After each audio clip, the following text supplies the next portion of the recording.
Magandang umaga sa inyong lahat mga kagana.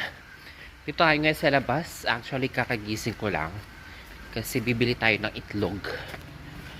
Malasya kayo sa presyo ng itlog dito. Yung isang tray or isang crates na tinatawag nila dito.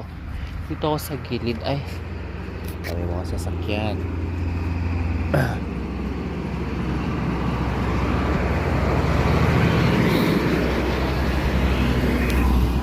Ayan, dito tayo ulit sa tindahan ni Auntie. Bibili tayo ng itlog kung meron siyang itlog dito. Medyo mahal kasi yung itlog dito eh. Hindi ko alam kung magkano dito kay Auntie. Ayan, meron siyang itlog.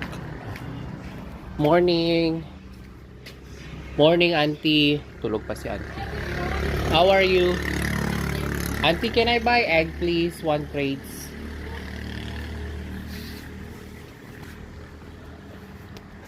How much you want crates now? 70. Okay. Morning. Here, please. I don't have change. Uh-oh. I will just let the lady give it later. Okay, so It's okay. You hold them 200 cedis. Because yours is more. What is your? Yours is more. Okay, sure. So you hold it.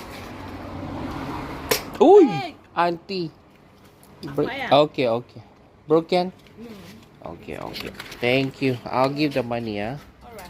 Ayan. Walang barya si Auntie. So, mamaya ako na ibibigay yung pera or bibigay ko na lang. Tignan nyo. Gaganda ng itlog dito. Alam nyo ba yung magkano to? 70 cedis. Ngayon, ang 1 CD is 5. So, isang crates is 350. Hindi ko alam kung magkano to sa Pilipinas. Ay, nung umalis kasi ako ng Pinas last, parang mga 210 ata yung small. So, ito parang medium size lang siya. So, medyo may kamahalan yung itlog. Hindi medyo mahal talaga siya. 350 pesos isang crates. 70 CDs. So, ganun dito, mahal. So, ngayon may idea na kayo kung magkano yung itlog dito, ha.